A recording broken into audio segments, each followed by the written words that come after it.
बहुत समय पहले एक राजा राज्य करते थे। वो किसी भी समस्या का बहुत के साथ न्याय करते थे। राज्य में कोई भी झगड़ा हो या किसी चीज का बंटवारा हो, सब राजा से ही न्याय मांगते थे। सबको पता था कि राजा न्याय बहुत अच्छा करते हैं, जो कि सबके हित में होता है। इसलिए सब उन पर विश्वास करते और उन्हें बहुत मानते थे। एक दिन राज्य में एक ऋषि मुनि आए। महाराज के राज्य की सुख शांति और बौद्धिक वृद्धि के लिए आपको तपस्या करनी चाहिए। इससे राज्य में भी समृद्धि आएगी और आपकी बुद्धि भी अधिक तेज होगी। आपकी बात सही है मुनिवर, मैं तपस्या करने जंगल जाऊंगा। राजा ने अपने मंत्री को बुलाया और बोले, मैं जंगल जा रहा हूँ, आने में समय लगेगा। तब तक आप राज्य का ख्याल रखें और महारानी को राज्य संभालने में मदद करें। महाराज निश्चिंत होकर जाइए, मैं सब देख लूंगा। महारानी, मैं तपस्या करने जा रहा हूँ, राज्य का ध्यान रखना। आप अपना ध्यान रखिए महाराज, हम आपका इंतजार करेंगे। मंत्री धोखेबाज था। वो भी राजा के पीछे पीछे जंगल की तरफ चल दिया। राजा जंगल में पहुंचकर तप करने लगे और मंत्री भी छिप छिप कर जो राजा करते वो भी वही करता। हे भगवान, मुझे ज्ञान प्रदान करें। मुझे भी ये ज्ञान प्राप्त करना है। कई वर्षों बाद ऐसे करते करते कई साल गुजर गए। राजा ने बहुत कुछ सीख लिया और जो ज्ञान राजा ने सीखा वो सभी ज्ञान मंत्री ने भी छिपकर सीख लिया। मंत्री को अब लगा कि राजा अपने राज्य जाने वाले हैं, तो मंत्री राजा से पहले राज्य पहुंचा और अपने कुछ सैनिकों के साथ जंगल आ गया। अब राज्य लौटने का समय आ गया है। महाराज, क्या आपने कुछ सीखा है? मैं मुर्दों को जिंदा कर सकता हूँ। हमें यकीन नहीं है महाराज। मंत्री ने सैनिकों की ओर देखकर इशारा किया। उसके सैनिकों ने एक तोते का शिकार कर लाया। इसे जिंदा करके दिखाइए। मैं अपने शरीर से प्राण निकालकर इस तोते में डालूंगा, फिर ये तोता जिंदा हो जाएगा। करके दिखाइए, तब मानेंगे। राजा उनकी बातों में आ गए और वो अपना शरीर छोड़कर तोते में घुस गए। तोता जिंदा हो गया। मंत्री राजा के शरीर में घुस गया और खड़ा होकर हंसने लगा। अब मैं राजा हूँ, तोते को मार दो। राजा तुरंत उड़ गए और अपनी जान बचाई। मंत्री राजा के शरीर में घुसकर राज दरबार पहुँचा। सभी प्रजा राजा समझकर बहुत खुश हुए। शरीर तो राजा का था, लेकिन उसके अंदर मंत्री था, इसलिए जब वो बोलता था तो आवाज राजा जैसी नहीं लगती थी। सब हैरान थे कि राजा की आवाज कैसे बदल गई है। राजा की आवाज क्यों बदल गई है? कैसे भी करके हमें पता लगाना ही होगा, पर तब तक हम महाराज को अपने कक्ष में नहीं आने दे सकते।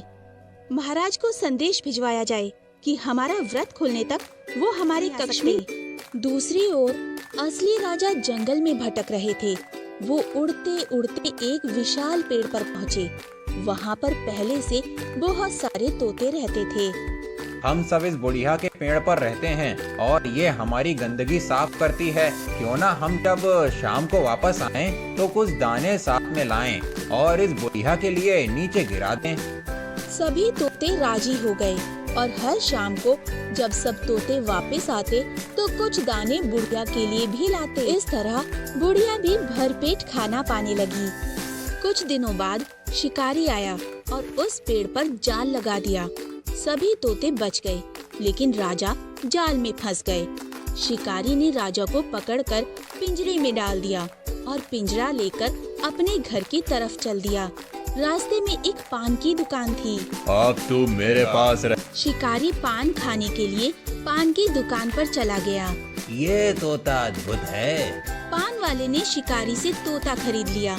अब राजा तोते के रूप में पान वाले के पास रहने लगे। एक दिन उसी राज्य में एक औरत अपने पति के साथ अपने मायके जा रही थी। रास्ते में जंगल पड़ा। जब महिला जंगल में पहुंची तो उसे प्यास लग गई। वो अपने पति से बोली, मुझे प्यास लगी है।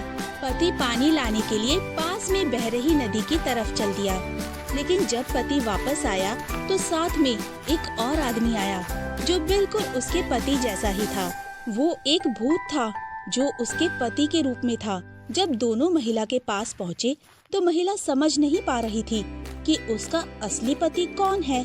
दोनों खुद को उसका असली पति बता रहे थे। फिर वो महिला उन दोनों को गांव के प्रधान के पास ले गई। प्रधान जी, मेरी मदद करें। असली पति कौन है, बताइए। मैं नहीं जानता।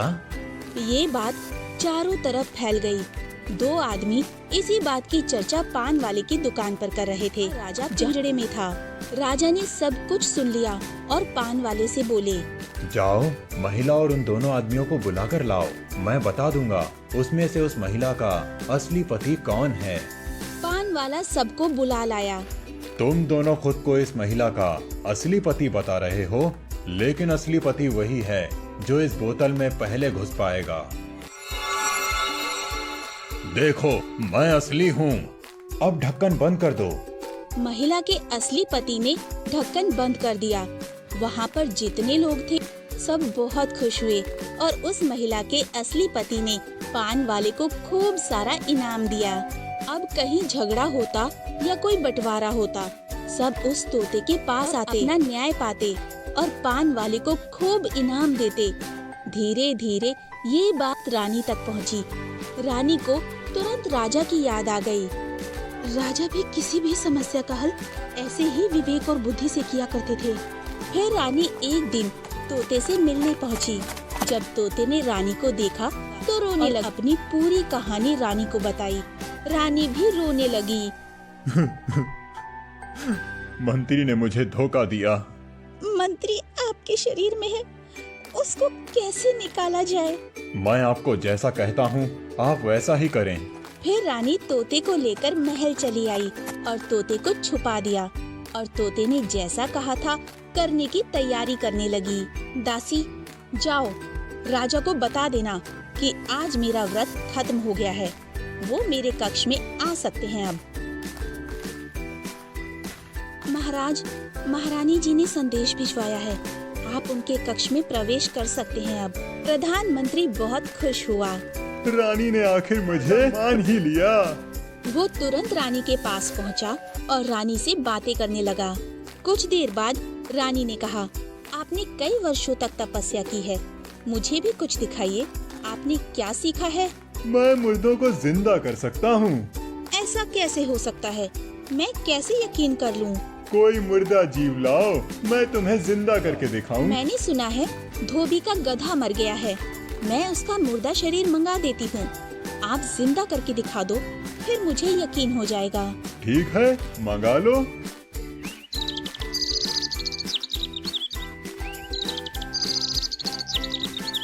फिर रानी ने गधे का मुर्दा शरीर मंगा लिया। मंत्री खाने लगा। कुछ ही देर में मंत्री राजा के शरीर से निकलकर गधे के शरीर में घुस गया। गधा जिंदा हो गया। अब मुझे यकीन हो गया। रानी ने तुरंत तोते को पिंजरे से बाहर निकाला। तोते से राजा ने अपने प्राण निकालकर अपने शरीर में घुस गए और राजा ने दोबारा अपना शरीर पा लिया। मंत्री जो गधे के शरीर में घुसा था वो वहीं रह गया और वो रानी की चाल नहीं समझ सका। फिर राजा ने गधे को पकड़कर धोबी को दे दिया और धोबी से बोले, इसको बहुत सारा काम देना, अब तू बहुत काम करेगा। फिर राजा और रानी अपना जीवन खुशी खुशी व्यतीत करने लगे।